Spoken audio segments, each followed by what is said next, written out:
We'll get started with our induction ceremonies. So get comfortable, and we're going to have a lot of fun this afternoon.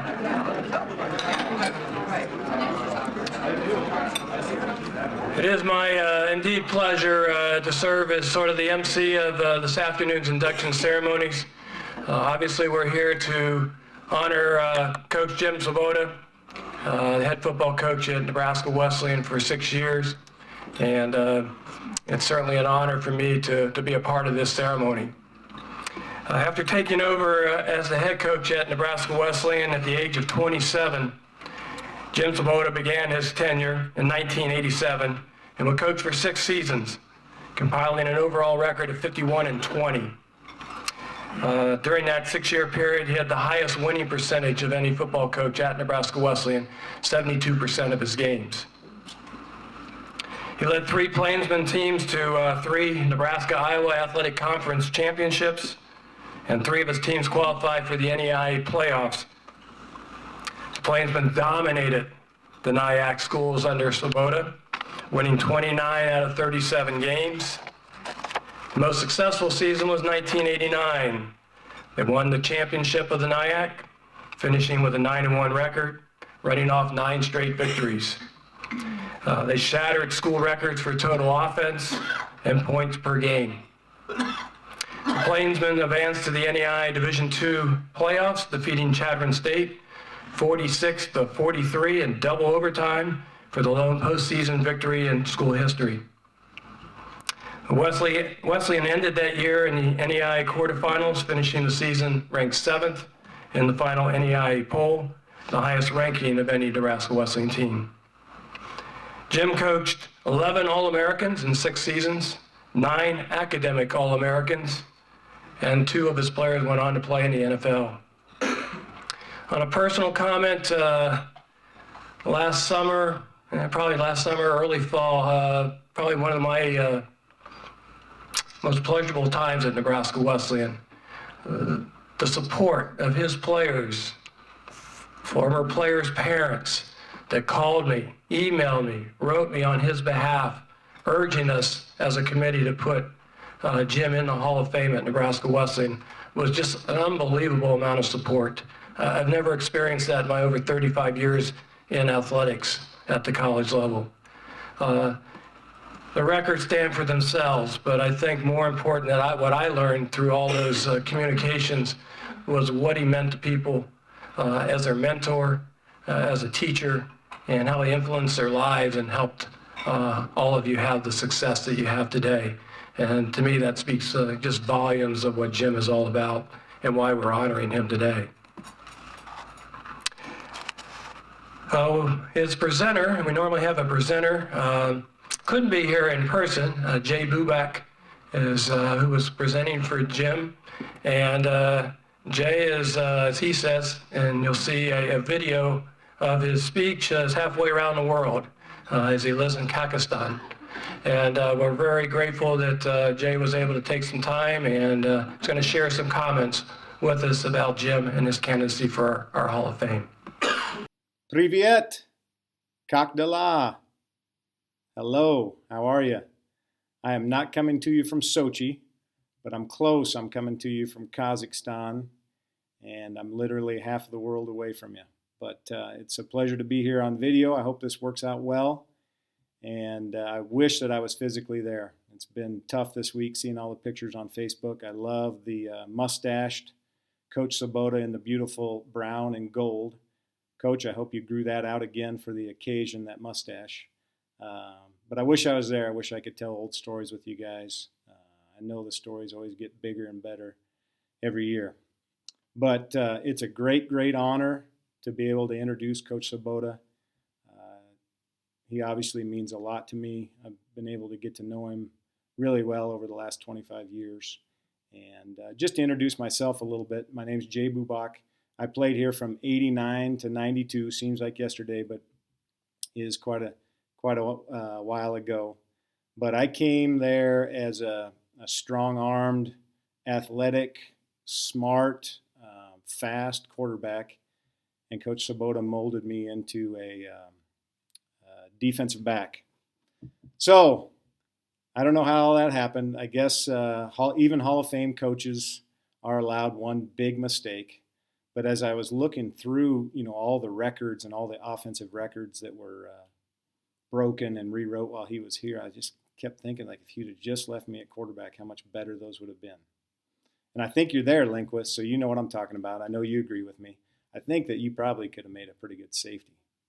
Of course, anybody can play safety. But anyway, so that's my my first experience with Coach Svoboda. But the unique part of my experience is I was able to really kind of follow in his footsteps and follow into the coaching fraternity when I was done.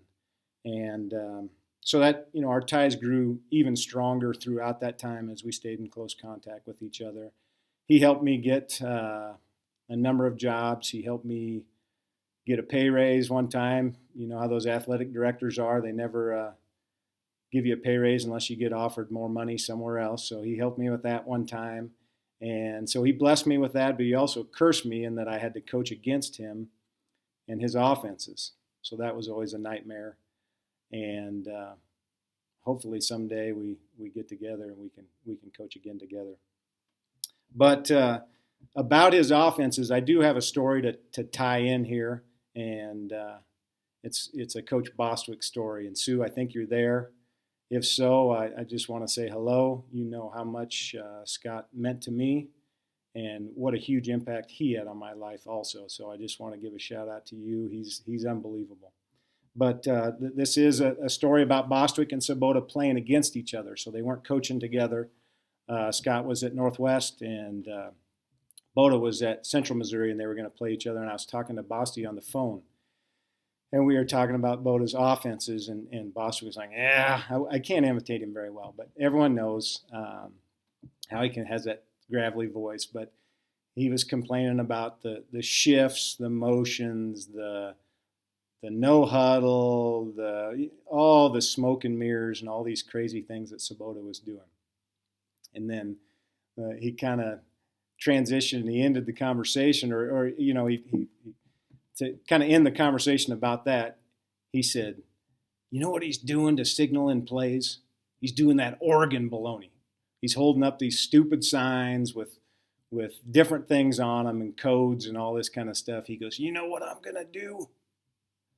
And I just paused because I knew he was going to tell me. He goes, I'm going to make a big sign of a hand holding up the middle finger, and I'm going to hold it up the whole game long. And so I just laughed, and obviously he could tell great stories, so he does it better than I do. And I don't think Mel let him do that. I don't even remember the outcome of the game, but what a pair those two guys made with each other. And it's awesome that it started here at Wesleyan, and it's awesome that the legacy is continuing on with the projects that are underway, and that's just a special thing. But anyway, back to Svoboda and just his impact here at Wesleyan. Quantitatively, it's undeniable. Just the winning percentage that he had is obviously unrivaled. The highest national ranking, the 3 NIAC championships, the 3 playoff appearances in his time here, and then just the offenses that rewrote the record books. It's amazing to me when I go and look at the top total offenses, and the top 3 are all, the offenses that were under his tutelage. And I just have to think, I'm like, who was playing defense at that time? Because if they had had anybody that was worth anything, they could have been national champs. So I have to look back to figure out who's playing defense at that time. But anyway, I spent a lot of time, and I really did this before I even started thinking about this, but just in my own coaching career, and thinking about good coaches and what makes them good, and thinking about Boda. To me, the things that make him good are, number one, he naturally understands football, and along with that, he can teach the things that he understands. To simplify them, to make them fun. There's just a lot of things that go into that. But obviously, he's a very good teacher because he's been successful. He's won every place that he's been. So I think that's a number one that I think of when I think of him. But I also think about just his natural thirst to grow and to continue to further understand and to further understand, to apply the things that he's learning. And along with that, I really feel that he's an innovator. He learns things, but he just doesn't copy those things and try to recreate those. He puts his own spin and thinks deeper about how can I make this better? How can I make it mine? How can it fit the people that I have? And so I feel like a lot of the innovations and things he does really set him apart. And along with that, I think that he's very I know that he's very detail oriented.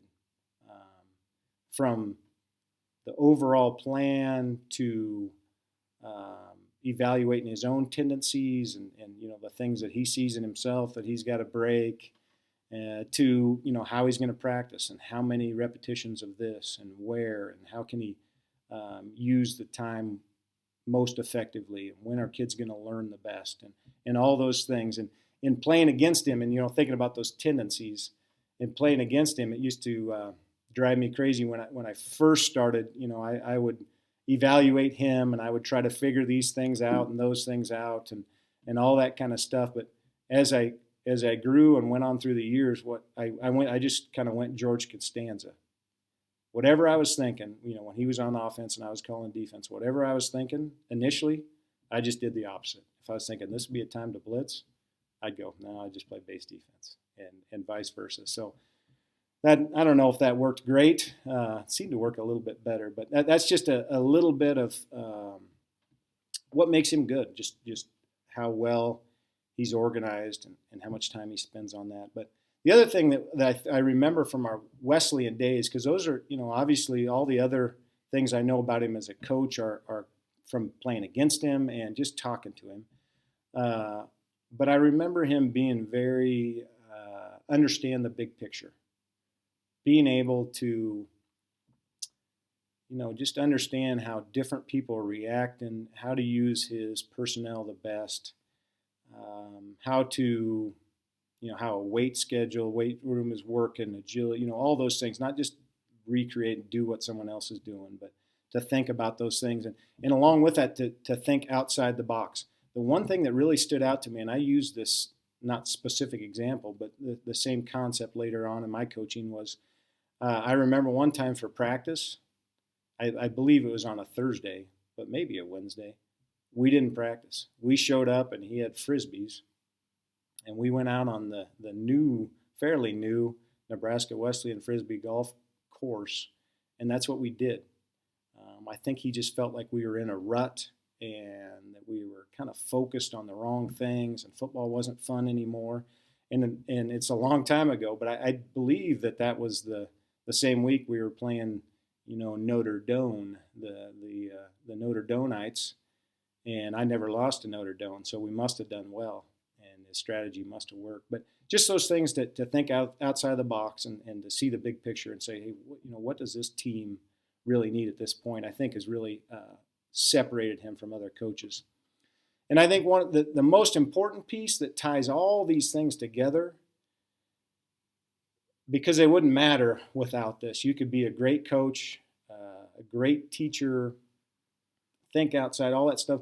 But if you don't care about your players and if they don't sense that you care about your players, it doesn't mean anything. And I know that was a case. I mean, I can remember personally two examples. I can remember sitting in Ira J. Taylor Fieldhouse and laying on the couch there and talking to Coach Svoboda.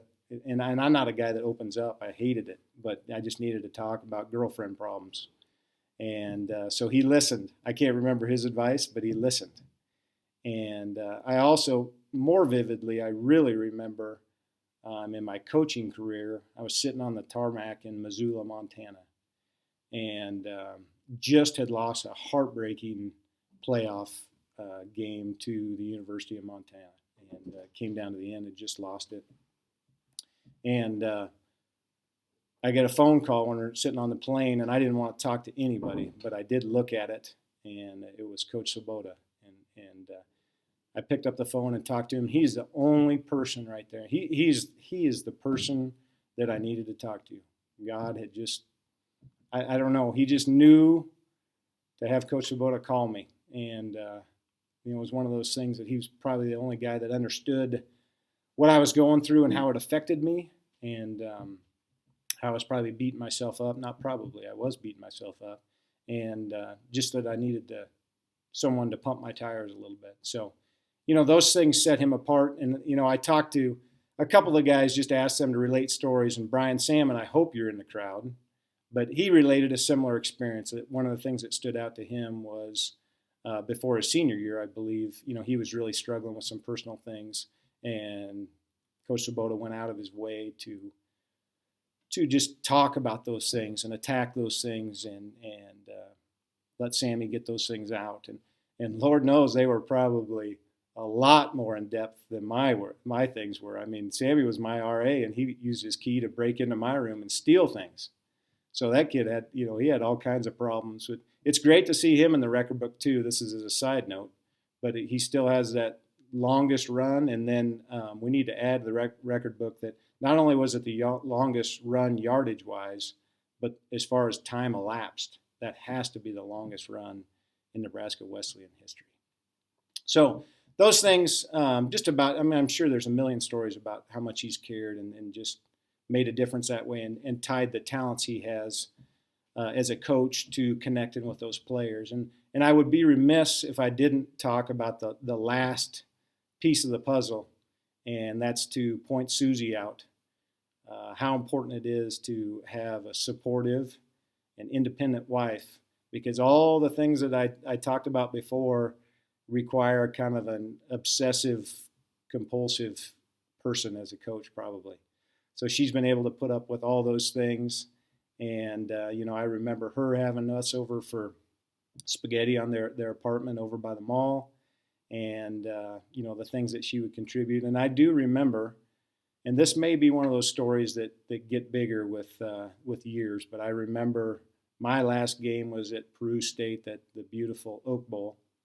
And it did not go so well because I was playing defense. And I remember at the end of the game, Susie was upset, took a swing at the Peru State coach. So obviously if you have a wife that supports you that well, you're in for good things. And like I said, the swing, that may have gotten more dramatic in my mind over the years. But anyway, so those things being said, in closing, you add all those factors together, and that's why you get a coach that's so successful. Wesleyan was so blessed to have Coach Svoboda there. I was so blessed to have him be my coach and my mentor for the last 25 years. I know that everybody out here that's attending this is blessed by you, Coach Svoboda. And I know the people literally spread across the world have been impacted greatly. You've made a difference in a lot of lives. We thank you so much for that. We love you very much, and it's with great honor that I introduce you to be inducted into the Hall of Fame. You deserve it, and I wish you all the success in the future. I hope this video worked out great. Do svidania to everybody, and let's stay in touch. Well, I'm not going to miss this. I know that for sure.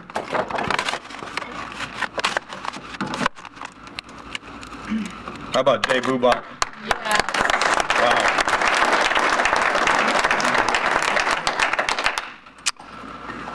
Wow. Well, unbelievable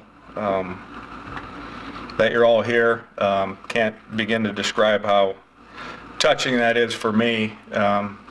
To see so many familiar faces, and doesn't seem like that long ago.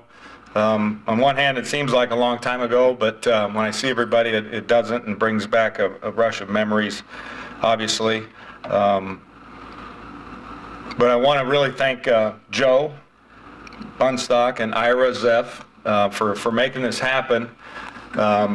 They could have easily just done it, being absentee. They do all this stuff in the fall.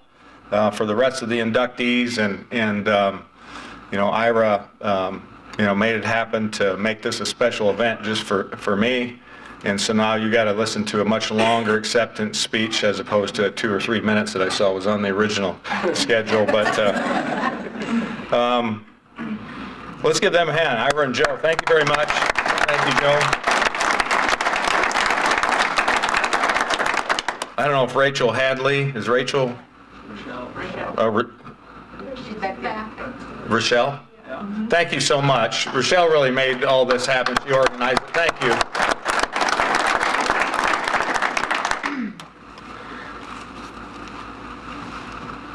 Almost 28 years ago, I came to Wesleyan. That's kind of mind-boggling to me.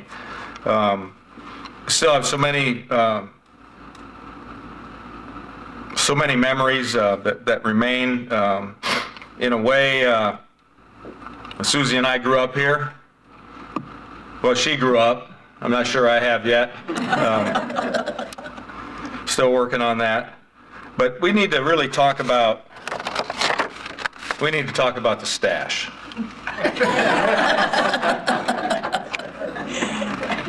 That stash really had a lot to do with me getting the most important gig I've ever gotten, and that was my wife. And the reason is because there was some slight resemblance to Tom Selleck and Magnum P.I. So I had to keep it for a while. The funny story about the mustache was Woody Greeno was the longtime track coach here, and I got really close to Woody. He was retired when I got here, and I was a young guy, and he lived about 2 blocks from campus, but he drove his Ford Taurus to campus every day and parked it illegally right in front of the gym where my office was. And he'd come in once in the morning and once in the afternoon, and we'd just sit down and shoot the breeze for a while, and then on Fridays we'd go down the street. There's a Hy-Vee down a couple blocks on 48th and Layton or whatever that street is down there, Huntington, I guess. And then we'd argue about who was going to buy the $1 hot dogs and the 50-cent Cokes on Friday. That was kind of our ritual. So after a while, I grew the mustache originally to look older because I was a 26-year-old head coach. And at some point in time, I was ready for a change, and of course Susie never knew me without my mustache either, and Woody didn't, and you know how older people can be, and he did his usual routine. He came in the morning and he kind of walked through the door, and my office was right there, and he walked in and he stood in the doorway and just stared at me, and he said, "Jim, I think you made a big mistake." I said, "Woody, it's still me, man. It's still me." But when I first came here, I came to Wesleyan as an assistant football coach and the dorm director of the Plainsman Hall Estates. And I noticed it's still quite the place to be over there. And at the time, there was a guy named Orson Christensen. He was the head coach, and Orson really did a good job here. But he was from the Pacific Northwest, and he really made it no secret that at some point he wanted to get back to the Pacific Northwest, and so I've been coaching all of about 3 years at that point, and had the audacity to think I could actually be a head coach. But I really wanted to be a head coach. I just had certain things that I wanted to, it was primarily because of who I was touched by as a player and the guys I was around, and so I was just really eager to do my own thing. So Dr. Rick Artman was the vice president for student affairs here.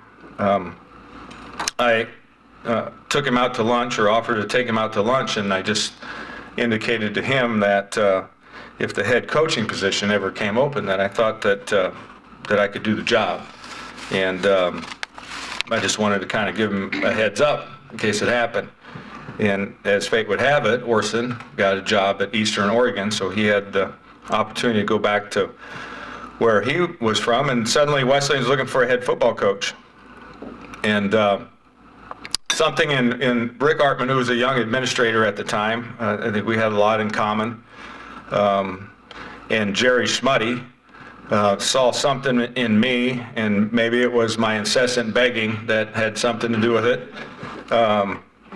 But they had the improbable notion that I could be a head coach at such a young age. but they still wanted me to go through the interview process, and so they opened it up and went through all the whole deal. We had a kid named Pat Sweeney that was a 2 or 3-time academic All-American safety for us. He's an ophthalmologist in the Dallas area now, and he was on the student committee part of it, and he said, he commented the other day, he said, "I can't believe you got that job in spite of that milk toast interview that you did." I said, "Appreciate that, Sweeney." But much to the chagrin of the other applicants, I got the job. And it's probably more of a case of Wesleyan getting a really cheap coach who probably wouldn't screw it up too bad. And because Orson had done a good job, so we had some things in place, had some good players. But I didn't care. I didn't. I would have done it for free. So the joke was kind of on them. I was so passionate about being head coach and so passionate about this school and the opportunities that lay ahead that it wouldn't have taken much in the way of finances. And I did, by the way, I didn't tell Susie how much I was making before I begged her to come up here and hang around for a while. But one of my fondest memories was after I got the job, Scott Boswick was a part-time coach. He had graduated, and he was really the defensive coordinator, and nobody had greater passion for the game than Boss. And after I got the job, there was probably nobody more excited than him, and we stayed up all night drinking a few beers in the Plainsman Hall head resident apartment there. Maybe more than a few beers. And just so excited about and such high hopes about the dreams that we had for the program and our aspirations. And so with that youthful excitement and some good support from the administration and some excellent coaches that I managed to surround myself with and some really, really good, smart football players, we made a lot of those dreams come true during that time frame. And so it's always special to be able to be a part of history and some first evers and some most evers and some of those things that have been talked about. In fact, a lot of those things still stand. So I'm really proud of that, and even more proud of the players that made those things happen. And the fact is that group of kids won more games during that span, and we had more decorated players. I think they said there was 46 academic All-Americans, and Ira said we had 9 during that time frame. So, and that was better than any other college in Nebraska, except the other college in Lincoln, Union College. And we did it the right way, and I think we had a hell of a lot of fun. And there's so many memories of. Here's a young head coach story. Our first game, we went up to play Gustavus Adolphus, who ended up actually having a good team and making the playoffs. But the night before the game, I got a hold of the movie Brian's Song. Some of you guys, there's probably a couple guys in here that remember that. So I had the team watch Brian's Song. Brian's Song. So no surprise we lost the game. I think we were probably slightly too depressed to play.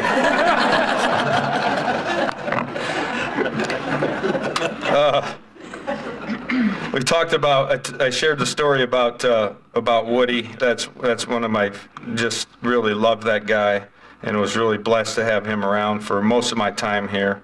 I remember in Taylor Gym, it was more like kind of like a dungeon we called a weight room down there. You guys remember? Everybody remembers that weight room. And so one of the first tasks I had was all the coaches painting that weight room, at least make it something decent for our kids. And Boswick had some kind of connections where we got some weight equipment made, and we just put it together the best we could to give our players some sort of pride to have in where they were spending so much of their off season. I remember we were going down to play, and I talked to Ira about this in terms of the transportation. You guys might remember some of the really nice buses that Good Life used to give us to travel in. I could really spend the next 20 minutes talking about that. But one in particular was we were ranked number 4 in the country, and we were going down to play Missouri Valley, who was ranked number 1 in the country. And we not only had one blowout, but we had 2 loud blowouts on the bus on the way down. And we had a kid from Omaha, and I think he was convinced we were getting shot at in the bus. We got to the game late, and we still really gave them, all they wanted. We lost on, I think, the last play of the game, or close to the last play of the game. But our kids just, this is the kind of kids that we had. They just, wouldn't be denied. Talked about Sammy's longest run in school history. Booby kind of stole my thunder on that. And I think there's actually, along with that, some footage of the refs outrunning him to the end zone. So we can verify that. I remember our double overtime win over Shadron for the first ever playoff win in school history, but that was also the first playoff win in the conference history, too. The Nyack at the time on a 56-yard field goal by a kid named Lee Jameson that was about 6'5", 140 or so, but was a great kicker for us. It was the first year we kicked off the ground, and the coaches really had to talk me into that because we were tied after the first overtime, and then they turned the ball over and we got sacked or something, and they said, Lee can make it. And I was like, no way, and so they said, let's give it a shot, and he drilled that thing actually with room to spare. And I also remember that game because Susie got in a fight in the stands in that game and just about got kicked out, and then they had some rowdy fans, and then we were all together, first playoff win in school history. We're all gathered at the one end of the field was by the fence, and they had some knucklehead fans that were throwing oranges at our kids, and Scott Boswick was over there, hey, you guys knock that crap off! He was ready to get in a fight. We were all having a good time, didn't care, he was picking fights. We were at 88, we Pike Concordia won the conference championship at their place, ended the season that way. And again, somehow Boswick keeps coming up in these stories. But his buddies snuck in some champagne to celebrate. Just a couple bottles of champagne. What's that gonna hurt, right? So they're spraying the champagne all over the locker room, and Concordia's athletic director comes in, and he is livid, and not happy about the champagne being sprayed around the locker room. And so Harold Chafee, who had been around, this AD had been around for a while, and he just finally came up to him and said, you know what, Carl? You're an asshole. And you've always been an asshole. Yeah, Chafe!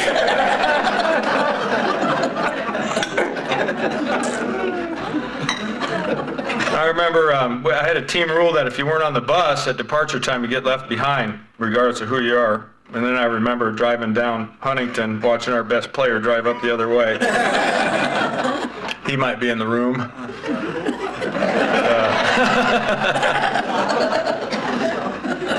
Fortunately for me, Coach McClung, who's here, and Coach Boswick didn't share that same belief in that rule, and they found a way to get him to the game, which really came in handy because we kicked that crap out of Notre Dame. Is that what Booby called them? We killed them. I remember going to accompanying Bobby Wright and Darren Stolman to the Blue-Gray games back when they played that game on Christmas Day, and how well they did stacked up against the kids from those bigger schools, and how well they represented us, and how proud I was of those guys. There's so many of those memories, some of those things, they stick with you, and it's fun to hear them over and over, and never really gets old. Again, this is such a great honor for me, and it really fills me with gratitude more than anything, because if in any way I deserve to be here, it's certainly because of you in this room, and many others who have lifted me and enriched my life, and kicked me or woke me up, inspired me, made me accountable, changed my perspective, challenged me, humbled me, comforted me, gave me second chances. made me laugh at myself, set great examples for me, believed in me, supported me, competed with me, and most of all, dreamed with me. And most of you seem to just come around at the right time for me, just encouraged me to fight another day and to ultimately to pay it forward. So I've really been blessed to be around a lot of people who are really just committed to excellence in their life. And that's a blessing. And people that are brave enough to be vulnerable and who give with no expectation of getting anything in return, just like you're all here today, and who love unconditionally. And I've always had great support from my family. I had really loving parents that demonstrated the value of hard work and unswerving and unconditional love. And I tested them plenty of times to see if that love was unconditional, but they never gave up on me. I got two really supportive brothers that are both more talented and smarter than I am, and I learned a lot from them, and they showed great love and respect for me. I have cousins that are really more like brothers to me, brothers and sisters that are here today. Two of them are here today. Mike and Vicky, my brother Bob is here. My uncle Leonard is here. He was the first guy in our whole family to get a college education. And so he showed that, you don't have to, you can break the cycle and you don't have to fall in the same sort of thing that everybody else has always done. My uncle Dwayne is here. He was a great influence on me in terms of the game of football and coaching. Him and his brother Fred, my other uncle, they were great examples to me and my idols in a lot of ways. I've had great coaches and teachers. I was with Mel Churchman for a long time. My college coach, Larry Korver, had a tremendous impact on me, but I go back to high school and I had some outstanding coaches there too, and they had a lot. I was just really blessed, and I was never really around coaches that, in my opinion, put the game or anything else ahead of the players. And so I think I knew at an early age how I was going to approach the game and what was going to be most important to me. And so, I've been blessed for that. I've had great friends. Man, I had the greatest friends. I have high school friends. I got a high school friend here, Ron Hollander, that him and 12 or 13 of my other buddies from high school are tremendously successful people, managed to find a way in their busy lives to come down and watch one of my games every year. It's unbelievable. I mean, nobody else can believe it around, around Central either. These guys show up and do push-ups and set-ups with the ROTC guys after we score. Of course, we always have the paramedics on that end of the field too. Dan Semrad's here. He's one of my oldest friends in Lincoln, kind of a spiritual guide for me, another one of those people that is committed to excellence, that's had a great influence on me. All these guys that you trust your life with and that would drop anything in a heartbeat to lend a hand to you.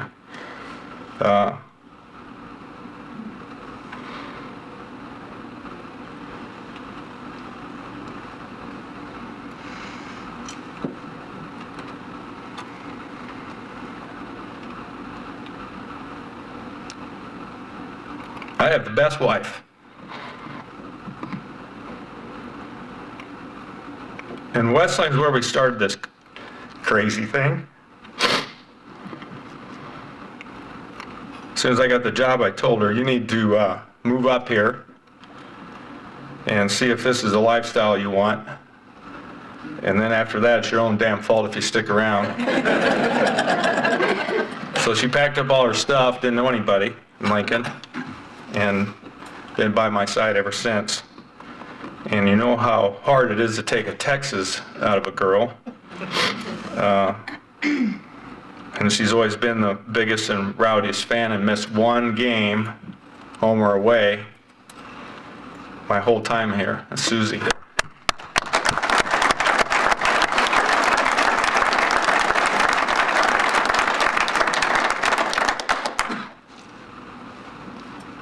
She's always been the biggest and rowdiest fan. You said that already.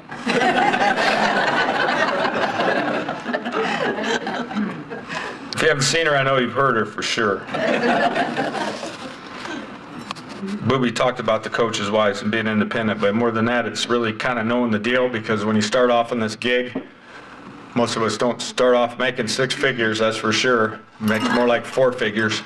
And so they got to kind of get the whole thing and the time commitment and all those kinds of things. And I can say that anything I've achieved wouldn't have been done without Susie by my side. Finally, to the players.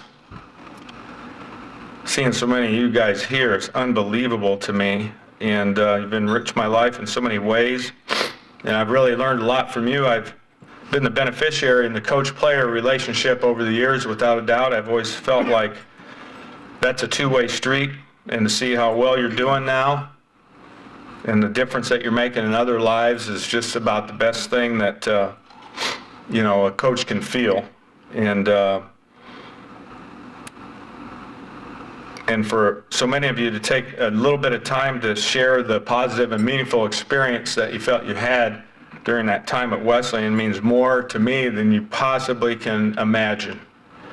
And each time I get one of those, I show it to my coaches, and I say, you know what, this is what it's all about. You know, if we're not at least trying to teach these guys a little bit more than just football, then we should probably be doing something else. And that keeps me going and keeps it real and keeps it what it's all about, keeps it in perspective. And I thank you so much for believing in me and making me laugh and moving me to tears quite often. Before I close, I want to express a debt of gratitude to the many assistant coaches and managers and, you know, student secretaries, especially at a place like Wesleyan. I mean, you know, people really have to get involved because they love it, and they want to be around people and just be around the whole thing. And I've really been blessed with a lot of really quality people there. And they sacrificed so hard for little or no money during those years. In particular, I'd like to thank Scott Boswick and Harold Chafee and Hank McClung, who were with me at the very beginning of this trip here at Wesleyan, and their belief in me and their love and passion for the game and the positive impact they had on so many players was incredible to me. I'd like to thank Joe. Joe was our secretary, and Joe's a tremendous success story in herself in terms of kind of starting there and earning her degree and then becoming an assistant athletic director and involved with so many quality and meaningful programs on campus, Joe. And she kept me in line in those years because I clearly had no idea what the hell I was doing a lot of times. And finally, I'd like to thank Artman, Dr. Rick Artman, that was the vice president I talked about, Jerry Smutty. They believed in me, in a young, optimistic guy, and gave me a life-changing opportunity here at Wesleyan. And guys, I think we made them proud. I appreciate you listening and being patient. I can't tell you how much it means to me to have all of you here. And this is just another great memory of this special place. Thank you very much.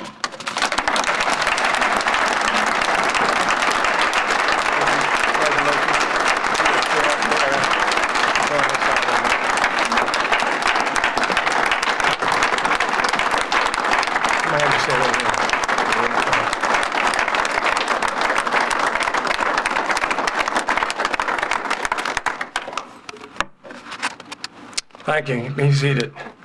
Susan, why don't you come join us up here? As long as you behave yourself, I guess. No football going on, so you're fine. At this time, I'm going to make a very, very special announcement on behalf of a very special group of Coach Svoboda's friends and former players. You'll have to bear with me. I need to give you a bit of background, so please forgive me. But it was nearly 3 years ago, already this summer, that Nebraska Wesleyan's family tragically lost Hall of Fame linebacker and former football coach Scott Boswick. His passing occurred just a few months after being named the next head coach at Northwest Missouri State Bearcats in early 2011. This was a close personal loss to perhaps a majority of us in this room today, and certainly was a profound loss for Jim and Susan. Coach Bostwick was on the staff for much of Jim's time here at Nebraska Wesleyan, and they remained close friends regardless of where their careers took them. So we're certainly honored to have Sue and Leah and Scott's dad, Bob. Appreciate you being here, and if you could acknowledge their being here as well.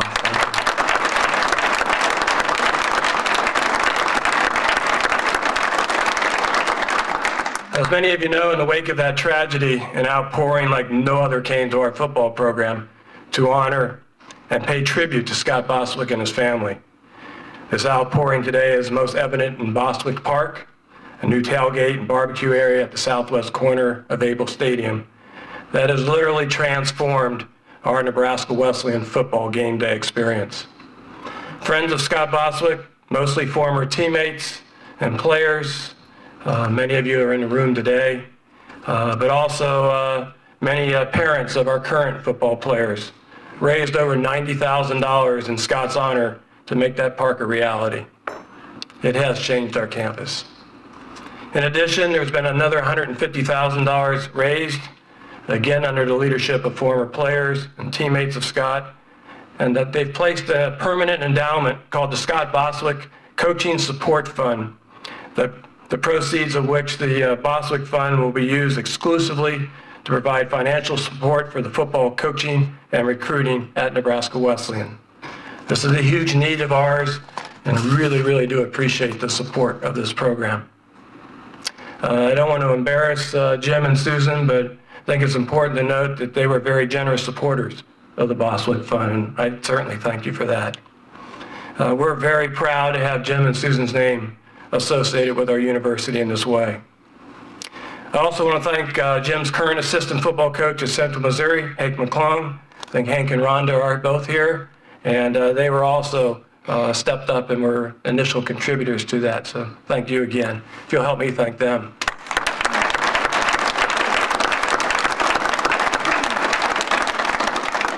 The people that got this thing rolling are not resting. Their ultimate goal is to endow enough dollars for us to add an additional full-time football coach and recruiter to our staff. We currently have 2 full-time paid football coaches, our head coach and our defensive coordinator. We do not play a team that on our schedule that has fewer than 5 full-time people. So the impact of just another full-time person will be a huge addition to our staff and will help Nebraska Wesleyan as a whole as we battle in the recruiting grounds. So toward this end, and in celebration of today's induction, a small group of players, colleagues, and friends of Coach Svoboda have raised $25,000 to establish the Jim and Susan Svoboda Coaching Support Fund at Nebraska Wesleyan University. This again will be a permanent fund. We expect it to grow over time, and the dollars it generates will be exclusively used again to provide financial support for football coaching and recruiting at Nebraska Wesleyan University. This fund will lead us to our ultimate goal of funding that coaching position. So we now have 2 funds named after 2 of our finest football coaches, 2 Hall of Famers. These 2 funds now are working side by side and in perpetuity to support football coaching and recruiting here at Nebraska Wesleyan University. I thank everybody for their support of both of these funds. Thank you, Jim, Susan, thank the Bostwick family, and we thank all of you who have helped make this happen.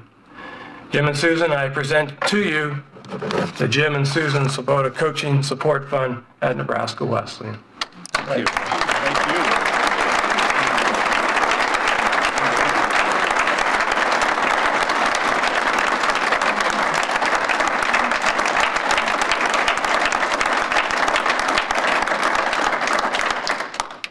At the same time that all these great things are going on, we had another very generous gift from our good friends Greg and Diane Burt to construct a new brick players entrance archway that will continue off of Bostwick Park. We have some pictures in the back that maybe some of you have looked at already. Shows where the players' entrance has been and what it looked like, and some artist renditions of what the new archway is going to look like.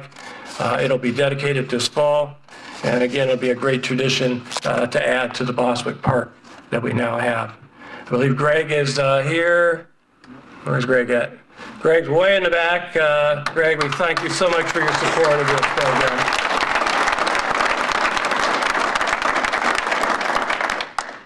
I do want to quickly thank the leadership donors to the Svoboda Fund. I think a couple of them families are with us, Jeff and Becky Lindquist.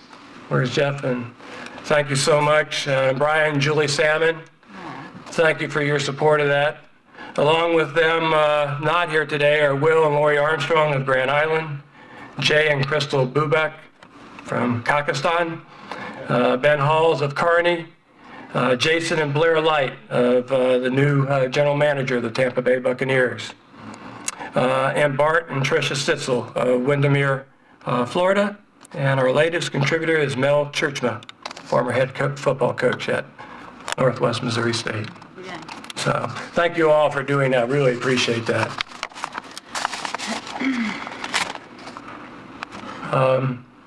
Jim, Susan, congratulations. Gives a great honor and speaks volumes to what people think Thank you very much. of what both of you have done for Nebraska Wesleyan. Again, let's have a big thank you.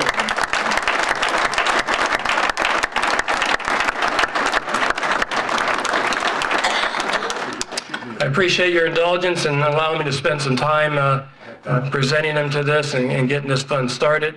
Now I'd like to introduce Sue Boswick, who would like to say a few words.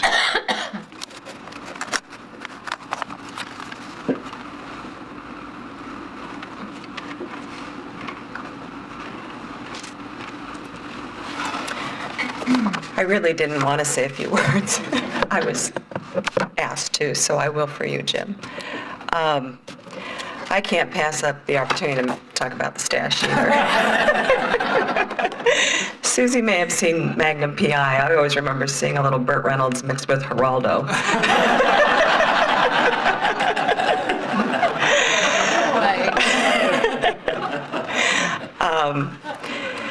And it's like, how did we all get so old? You know, when did this happen? Overnight, it seems like.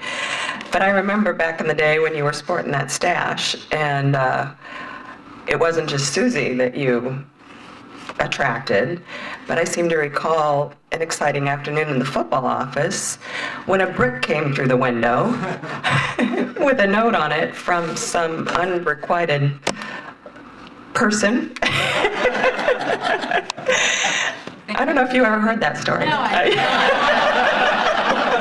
Might have thrown the back.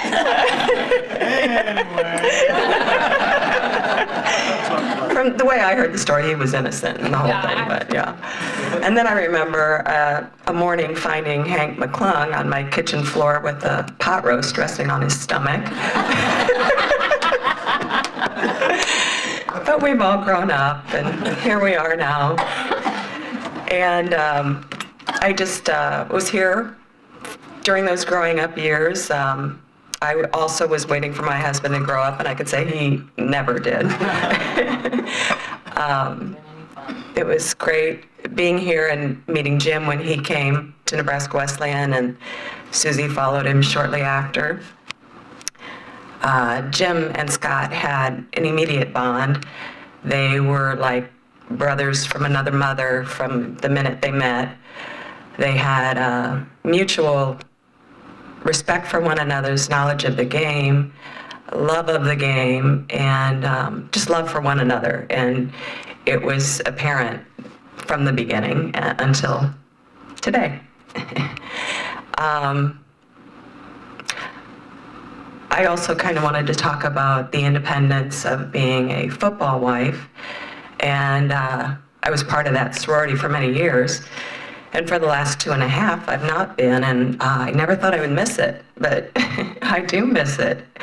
It's a tough life to lead. You're alone a lot, and you're cursing your husband and the game of football and all the time it takes away from me, and you, and children, and holidays, and everything else. And even when your husband's with you, they're not really with you. They're writing plays on napkins behind your back, and constantly thinking about the game is the number one thing on their mind. But I would not have given it up for anything. And I think what makes it even more special is when something like this happens. It's overwhelming, and even just the littlest things. I'll be walking through Maryville and someone, I have no idea who they are. As small a town as Maryville is, you still don't know everyone. And someone will just stop and grab me by the arm and tell me how much my husband meant to them, either as a player or maybe a referee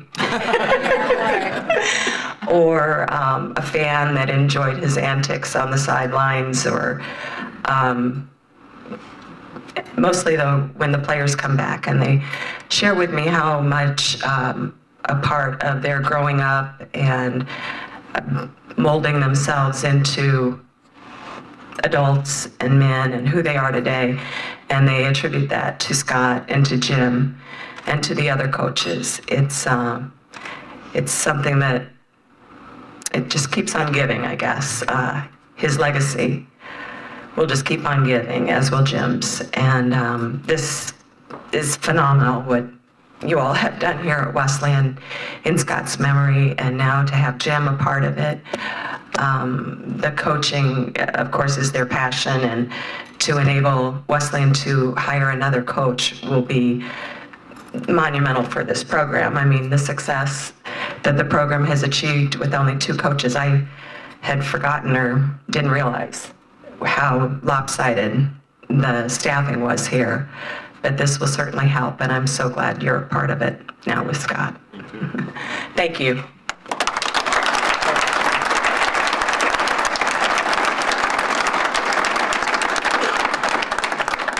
And now I'd like to bring up Bill Bush, wide receiver for Coach Svoboda's 1987 Plainsman team and current secondary coach of the Wisconsin Badgers. Wisconsin's not getting a lot of love in this room.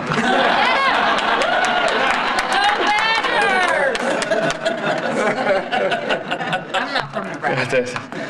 What an honor it is to get a chance to be here. And I talked to Jim the other day. I was on my way to the dentist, and he thought I was calling to cancel. And I was sitting outside the dentist office. They know me pretty well. And the lady keeps talking to me, and that lady, my hygienist, is outside, and she sees me through the window, then comes out 2 or 3 times to wave me, and then my appointment was starting. And I looked at our deal, and we got done, and we had about a 48-minute phone call. That's obviously, as you all know, what great friendship is when you pick up the phone and things pick up right away again as you go through it. So it's a great chance to be here. I'll tell you a quick story. I think the kids now, I don't know who very young ones should probably know, I guess. I think the word's epic when it comes to parties. So like that's something's epic party, something's huge. The movie Old School, something along that type of line. We did that. We had that. We had our own fraternity house called the Stella House. Lived there with me and Eric Getz, Fred, Mike Henderson. So we came up with a great plan. 2 days were over. It was the Sunday night prior to school starting. So we put up banners, flyers, everywhere around campus in the sororities. First days of class are attendance only. This is going to be the biggest party ever. Freshman girls drink free. All the important stuff is on there. I remember I was a big Letterman fan, so at the bottom I added in, wake the kids, fill them full of coffee. You don't want to miss this one. And it was off the chain. It was an unbelievable party we had right there. It was everywhere, but we didn't think through it real well. So if you go back to it now, Jim's the head football coach, 26, and we were summoned very quickly the next morning to his office. Obviously, 2 great football players and then myself were there. And we go down there at that, and we meet Coach in his office. And probably, you talk about getting hooked. I was hooked because he had a plan for discipline. He handled us very well. We were 4 years difference in age. There was repercussions. I walked out of there glad to still be on the football team. But it was amazing what he did from that time. And I was bought in from everybody at that point on how he handled a situation as a young person was incredible. I remember walking out to And again, to the humor side, as we walked out, Scott said, I heard it was a hell of a party. He was outside the block, outside the gym. Sorry, I missed it. The locker room is the most dynamic place in sports. It's a place that it's the only place you really miss. You miss the huddle, you miss sports, you miss the locker room. The locker room is the most vibrant place. The coach has to have his pulse on it. He has to be the pulse of it. He has to be able to handle that. And to be able to do that, obviously you have to have great communication skills, and you have to be a leader of men. And that's the thing that jumps out the most to me, what means the most in coaching. My dad was a head coach for 42 years. I happened to work for Coach Osborne and Coach Oliver as a graduate assistant, so I've been with 2 Hall of Famers in that area right there, and now obviously with a 3rd Hall of Famer. So it's been a great situation for us when you think through how vibrant that is. I strongly challenge you at that.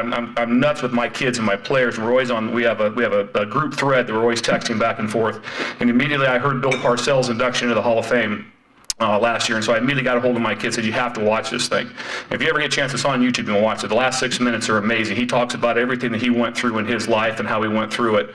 And he talks about, in the end, one time at the very end when he was at the New York Giants, he talked about how the owner talked to him about and walked him down and talked about the locker room. He said, in that locker room, he said, there'll be small groups of people that will gather and they'll complain about the coaches, about how they're treated, everything in society.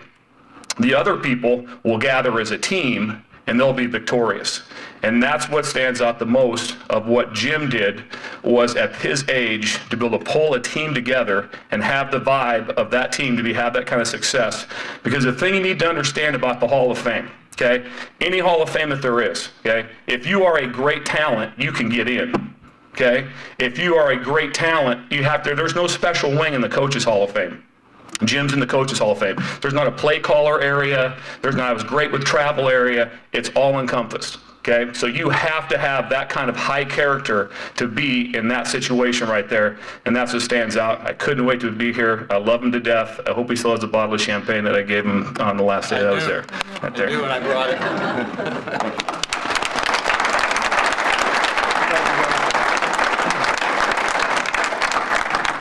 Thank you, Bill. Appreciate those comments. This afternoon, during the halftime of the men's basketball game, the game starts at 4 o'clock against Dort. We will again present Jim in front of the crowd and share a couple moments at that time. All of you are on the pass list. I hope you can join us and continue that celebration of this great day on behalf of Jim Svoboda. That ends our official program. I really appreciate everyone being here. The words that you've heard over and over and over again share why we're here. All of you and what you have accomplished in your lives and are great alums of Nebraska Wesleyan, great friends of Nebraska Wesleyan. Certainly appreciate you being here today.